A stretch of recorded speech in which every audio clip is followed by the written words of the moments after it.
저는 올해 40대 중반의 남자입니다. 5년 전 제가 회사 순환근무로 인해 지방으로 내려가면서 우리는 주말 부부가 되었습니다. 주변에서 그러더군요. 주말 부부를 하는 건 배우자 바람 피우라고 자리 피해주는 거라고요. 그 얘기를 듣고 웃어 넘길 수만은 없었습니다. 실제로 주말 부부를 하는 사람들 중에 부부간에 문제가 생겨서 이혼 얘기가 오가는 경우도 봤고 그냥 별거 하듯 살아가는 사람들도 봤습니다. 하지만 어디까지나 그건 다른 사람들 얘기라고 생각했죠. 우리에게 일어나지도 않은 일이고 일어나지도 않은 일을 미리 걱정할 필요는 없었습니다. 몇 년 떨어져 산다고 서로에 대한 믿음에 금이 갈 것 같지는 않았습니다. 저는 혼자 내려가지만 아내는 초등학생, 중학생 두 아이까지 챙기며 직장까지 다녀야 하니 그것만 해도 정신없이 하루가 지나갈 텐데 다른 데 한눈 파는 건 불가능하다고 생각했습니다. 그런데 3년째 되던 해 본사 복귀를 2달을 앞두고 일이 터지고 말았습니다. 그날은 목요일 오후였습니다. 회사 게시판에 모친상 부고가 떴더군요. 모친상을 당한 직원은 제 직속 상사이자 대학교 선배였는데 제가 입사했을 당시부터 저를 친형제처럼 잘 챙겨주시던 분이었습니다. 그 선배님 어머니도 몇 번 뵈었고 가족들도 잘 알고 지내는 사이여서 모친 부고 소식을 들으니 제 가족이 돌아가신 것만큼이나 마음이 안 좋더군요. 저는 다음 날까지 기다릴 것도 없이 회사가 끝나자마자 그날 바로 동료 직원의 차를 타고 장례식장으로 향했습니다. 장례식장에 도착하니 내일이나 올 줄 알았는데 오늘 왔느냐고 한 걸음에 달려와 주어서 너무 고맙다며 인사를 하시는데 당장 오길 잘했다는 생각이 들었습니다. 평일이라 그런지 장례식장에는 사람이 잠깐 왔다가 빠졌고 크게 붐비지 않았습니다. 9시가 넘으니 더 이상 찾아오는 사람도 없어서 저는 선배님과 술을 한잔하면서 밤 12시까지 장례식장에 있다가 나왔죠. 집에서 눈 좀 잠깐 붙이고 새벽에 기차 타고 회사로 바로 출근하려고 12시 30분쯤 집에 들어가는데 아이들은 자고 있고 아내는 이제야 잘 준비를 하는지 욕실에 있더라고요. 그때 아내 휴대전화가 울렸습니다. 밤 12시 30분. 이 늦은 시각에 오는 전화라면 긴급한 전화이거나 잘못 걸려온 전화라는 생각이 들었습니다. 그런데 그 전화는 긴급한 전화도 잘못 걸려온 전화도 아니더군요. 그 전화는 잘 들어갔냐고 묻는 웬 남자의 안부 전화였습니다. 제가 아내의 전화기를 열었을 때 약간 술에 취한 듯한 남자가 그러더군요. 잘 들어갔어? 오늘 너무 짧게 만나서 아쉬워서 목소리 듣고 자려고 전화했어. 처음에 저는 전화가 잘못 걸려온 건 줄 알았습니다. 어디에 전화 걸었습니까? 그랬더니 그 남자는 바로 전화를 끊어버렸고 그 전화는 잘못 걸려온 전화가 아니라 아내에게 걸려온 전화라는 걸 알게 되었죠. 제가 거실에 앉아있으니 욕실에서 나온 아내가 너무나 놀라면서 연락도 없이 어쩐 일이냐며 말까지 더듬더군요. 이제 들어온 거야? 누구 만났어? 이 동네 친구가 가볍게 맥주 한잔 하자기에 잠깐 나갔다 왔어. 그 친구가 남자인가 보네? 전화 왔었어. 잘 들어갔냐고. 아쉬워서 목소리 듣고 싶어서 전화했다고 하더라. 제 말이 끝나자 아내 얼굴이 굳어지더군요. 눈동자가 심하게 흔들리면서 뭐라고 말하려고 하다가 마땅한 변명거리를 찾지 못했는지 입술만 꾹 다물고 있었습니다. 그래서 제가 솔직히 얘기하라고 했습니다. 처음에는 당신이 생각하는 이상한 사이 아니라고 발뺌하더니 계속 추궁하니 자기가 정신이 나갔던 것 같다며 눈물을 흘리더군요. 왜 그랬냐고 물으니 아내는 자기도 어쩌다 이렇게 됐는지 모르겠다고 하더군요. 애들도 늦게 들어오고 혼자 있다 보니 심심해서 동네 친구 만들기 어플이 있다고 해서 가입해봤는데 이렇게까지 올 줄 몰랐어. 아내의 휴대폰에는 동네 친구 만들기 어플이 깔려 있었습니다. 이름은 분명 친구 만들기 어플인데 이곳에서 만나는 친구는 주로 이성 친구더군요. 성별, 별명, 취미, 나이로 프로필을 설정하고 자신의 목소리를 들려줄 수 있는 녹음 기능도 있었습니다. 주로 이성과의 만남을 목적으로 하는 곳이다 보니 아는 사람 피해가기라는 설정도 있더군요. 자기 휴대폰에 입력되어 있는 전화번호를 공유하면 그 사람들과의 접촉은 피할 수 있는 거죠. 아는 사람이나 가족을 만났다가 낭패를 볼 수 있으니 미리미리 피해가자는 건데, 이것만 봐도 그 동네 친구 만나기인가 뭔가 하는 그 어플은 건전하지 않다는 걸 알 수 있었죠. 그 어플이 어떤 어플인지 모르고 들어갔다고 아내는 얘기했지만 건전하지 않은 어플인 걸 알았다면 언제든 탈퇴했어야 한다고 생각합니다. 그런데 결국 사람을 만나고 친구인지 애인인지를 만들어서 여기까지 왔다는 건 오래전부터 남자를 만날 의도가 있었다는 생각밖에 들지 않았습니다. 저는 아내의 그런 행동에 정말 충격받았습니다. 그런 어플을 찾아서 상대가 누군지도 모르는데 단지 이 근처에 사는 사람이라는 이유만으로 사람을 그렇게 쉽게 만나다니요. 도대체 저 머릿속에는 어떤 생각이 들어있을까? 내가 내 아내를 너무 모르고 있다는 생각이 들더군요. 아내는 제가 지방으로 내려가고 난 후 하루하루 무료해서 앱을 깔고 채팅부터 시작했다고 하더군요. 그러다 전화 통화를 하게 됐고, 그리고 얼마 후 만남을 가졌다고 했습니다. 아내가 저에게 말하기로는 딱 2번 만난 게 전부라고 했지만 아내 전화기를 열어 확인해보니 일주일에 1~2번, 반년을 만났더라고요. 정말 기가 막혔습니다. 무료해서 그랬다고요? 지나가던 개가 웃겠습니다. 애 2 키우고 직장까지 다니던 사람이 무료해서 다른 남자 만나러 나갔으면 회사 다녀와서 늘 혼자 사택에 있었던 저는 삼천궁녀라도 거느려야 되겠네요. 주말 부부 시작하고 나니 정말 시간이 남아도 너무 많이 남더군요. 가족들하고 같이 있을 때는 같이 저녁도 먹고 이야기도 하고 텔레비전도 같이 보니 저녁 시간이 그리 긴 줄 몰랐습니다. 그런데 혼자 있다 보니 저녁 시간이 너무 길더라고요. 그래서 저는 자기 개발을 위해서 공부를 시작했습니다. 가족들하고 같이 있을 때는 가족들하고 같이 있는 시간이 더 소중했기에 공부할 생각까지는 못했는데 혼자 있다 보니 시간도 많이 남고 공부하기 딱이더라고요. 저는 주말 부부로 지낸 2년이 넘는 시간 동안 중국어를 배우기 시작해서 중국어 회화 자격증을 땄습니다. 그동안 아내는 낯선 남자와 애정을 키우고 있었던 거죠. 이제 어떻게 해야 하나, 이 일을 어떻게 처리해야 하나 생각만 해도 괴로웠습니다. 저는 그날 밤 한숨도 자지 못하고 새벽에 기차를 타고 와버렸습니다. 새벽에 나오는 저를 붙잡고 아내가 미안하다고 냉정하게 돌아서지 말고 자기를 한 번만 용서해달라고 하더군요. 그래서 제가 용서는 해줄 마음 없으니 기대하지 말라고 했습니다. 그리고 살고 싶은 대로 살라고 했습니다.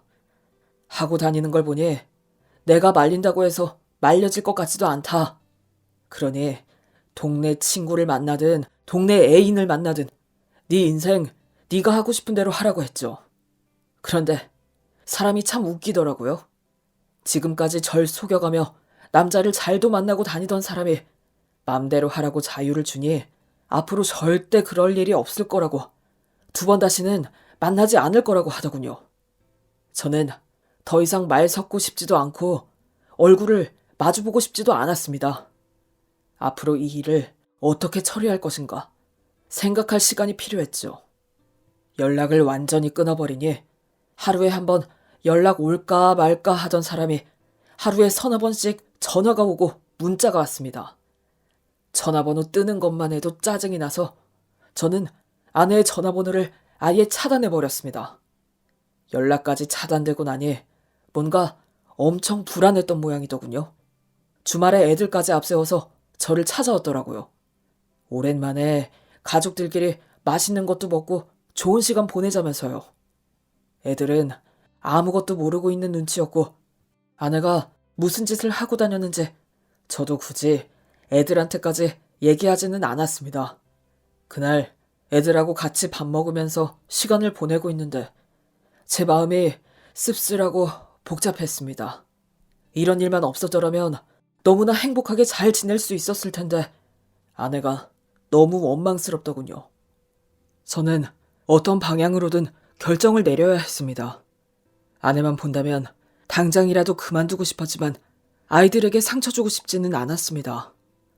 애들 엄마가 바람이 나서 이혼하게 되면 아이들은 평생 좋지 않은 기억을 품고 살아가게 될 것이니까요. 아이들이 먼저 잠이 들고 저는 아내와 진지하게 얘기를 나누었습니다. 아내가 그러더군요. 자기를 한 번만 용서해주면 이번에 한 일에 대해서 평생 저한테 사죄하면서 살겠다고요.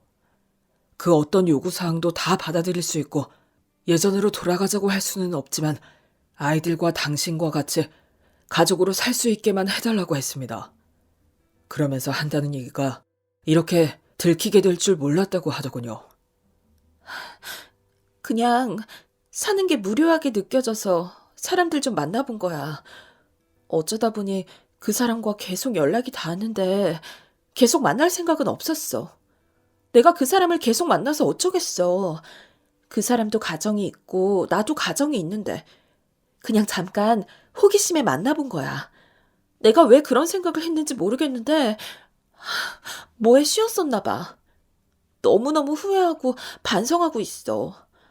정말 미안해. 당신도 알잖아. 내 인생에서 당신하고 애들 빼면 난 아무것도 없다는 거. 제발 한 번만 용서해줘. 내가 알게 될지 몰랐다는 말이 웃기더군요.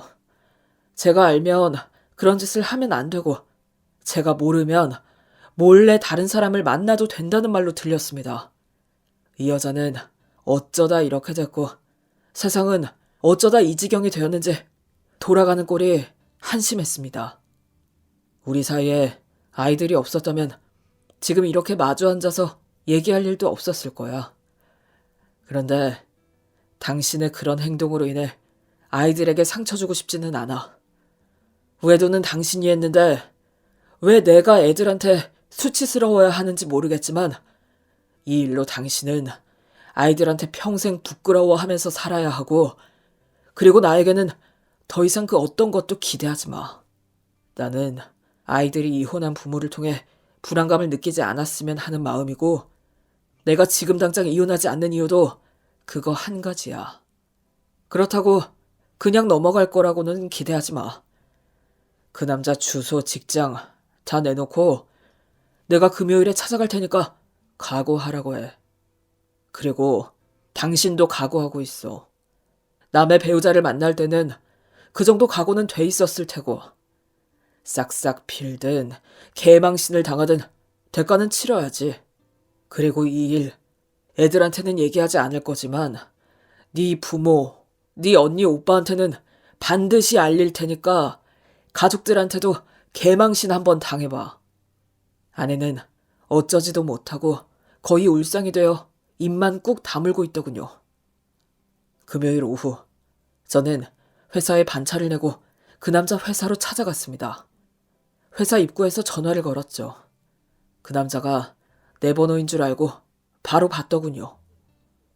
지금 네 회사 입구에 와 있으니까 내가 서 있는 이 자리로 와서 무릎 꿇어. 5분 내로 튀어나와. 안 그러면 네 사무실로 올라가서 네 동료들 보는 앞에서 개망신 줄 테니까. 그 남자는 3분도 안 돼서 회사에서 튀어나왔더군요. 저는 그때 그 남자 얼굴을 처음 봤습니다. 그 남자를 보기 전까지 아내가 뭐 대단한 남자라도 만나고 있는 줄 알았더니 정말 볼품없는 인간을 만나고 다녔더군요. 생김새나 차림새나 싸구려 티가 나는 인간을 보니 제 아내도 딱 이 정도 수준밖에 안 되는 여자였구나 싶더군요. 그 남자는 저를 보자 시선을 어디에 둬야 할지 몰라서 두리번거리며 죄송합니다, 잘못했습니다 라는 말만 반복했습니다. 무릎 꿇으라는 얘기는 못 들었나? 내가 분명히 내가 서 있는 자리에 와서 무릎을 꿇으라고 했을 텐데. 못하겠으면 회사 안으로 들어가는 수밖에. 그러자 그 남자는 바로 그 자리에서 무릎을 꿇더군요. 지나가는 사람들이 쳐다보고 회사 경비 서시는 분도 나와서 쳐다보시더군요. 누가 봐도 불륜 저지르고 찍소리 못하는 상황이었죠. 저는 그 남자가 무릎을 꿇고 있는 상태로 물었습니다. 왜 가정 있는 여자를 만났냐? 만나서 뭐 했냐? 남의 가정 뒤흔들어 놓고 어떻게 할 생각이냐? 남자는 죄송하다는 말만 반복했고 저는 지나가는 차 소리 때문에 잘 들리지 않으니 큰 소리로 얘기하라고 했습니다. 그 남자는 거의 울기 직전의 소리로 잘못했다는 말을 지나가는 사람들이 다 돌아볼 정도로 큰 소리로 말하더군요. 그 남자는 수치심에 얼굴이 귓볼까지 벌겋게 달아올랐습니다. 회사 앞 길바닥에 꿇어앉아 뭐 하는 짓입니까? 얼마나 부끄럽고 수치스러운 일입니까? 그러게 왜 그런 짓을 하고 돌아다니는지 당해도 싸죠. 저는 그 남자가 길바닥에서 죄송하다고 복창하는 모습을 동영상으로 찍었습니다. 그리고 네 마누라 연락처 대라고 했죠. 그 남자는 그것만은 안 된다고 하더군요. 네가 불지 않는다고 해서 내가 네 마누라 연락처를 영원히 모를 거라고 생각하지 마. 단지 시간이 좀 걸릴 뿐이야. 그리고 내가 여기저기 들쑤시고 다니면 소문은 점점 더 퍼지겠지. 그러자 그 남자는 도저히 안 되겠다 싶은지 자기 와이프 전화번호를 부르더군요. 저는 제가 찍은 동영상을 바로 그 사람 와이프한테 전송해버렸습니다. 오늘은 내가 이쯤에서 끝내는데 앞으로 전화 한 통, 문자 한 통이라도 보내는 날에는 네 주변 사람들한테 차근차근 다 알려줄 테니까 그렇게 알고 있어. 합법적으로 아주 질리게 괴롭혀주는 방법은 차고 넘치니까 어떻게 괴롭히는지 궁금하면 계속 연락하고 만나봐. 그랬더니 그 남자는 절대로 안 만난다고 바로 연락처고 뭐고 다 삭제한다고 하더군요. 그 남자의 동영상이 전송된 후 그 집에도 모든 사실이 알려졌고 그 남자 와이프도 대충은 눈치채고 있었던 모양이었습니다. 제가 그 남자 와이프한테 그랬습니다. 내 아내 불러다가 참교육시키는 건 얼마든지 해도 상관없지만 하지만 우리 아이들이 알도록 하지 말라고요. 애들은 잘못이 없으니 애들한테는 괜한 상처 주지 말자고 했더니 그 여자도 알겠다고 하더라고요. 그리고 그날 이후 아내는 그 여자가 오라면 오고 가라면 가면서 아주 징글징글하게 개망신 당하고 온 모양이었습니다. 아내는 회사에도 그 사실이 알려졌는지 우선 휴가를 내고 다른 회사를 알아볼 거라고 하더군요. 회사에 더 이상은 못 다닐 것 같다고요. 그런데 직장 구하기가 어디 쉽나요? 경력은 있지만 간부급으로 들어갈 정도는 안 되고 나이가 있으니 신입사원 채용도 힘들어서 제대로 된 직장을 구하지 못하고 지금 2년 가까이 놀고 있습니다. 회사를 그만두면서 받은 퇴직금은 상대방 위자료로 내는 바람에 돈도 없습니다. 반면 저는 그 남자에게 위자료를 받아서 생각지도 못했던 용돈이 두둑하게 생긴 기분이네요.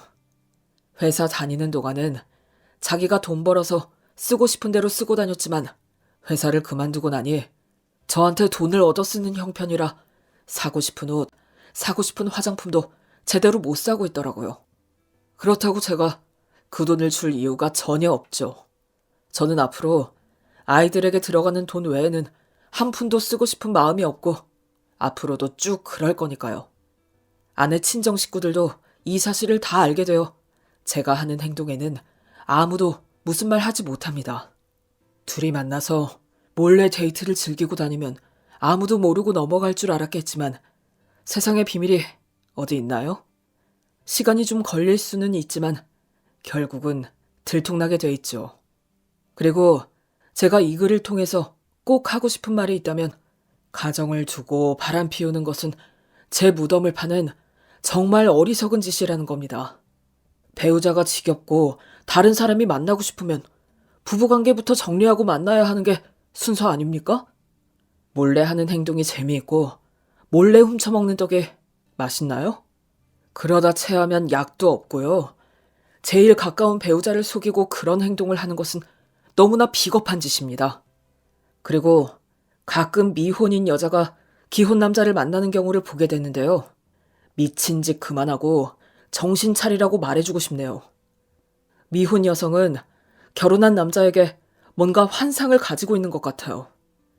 내가 가질 수 없는 상대라서 더 멋있어 보이고 더 잘나 보이고 뭔가 더 있어 보여서 스스로 상대를 아주 멋있게 포장하지만 인간들 다 거기서 거깁니다.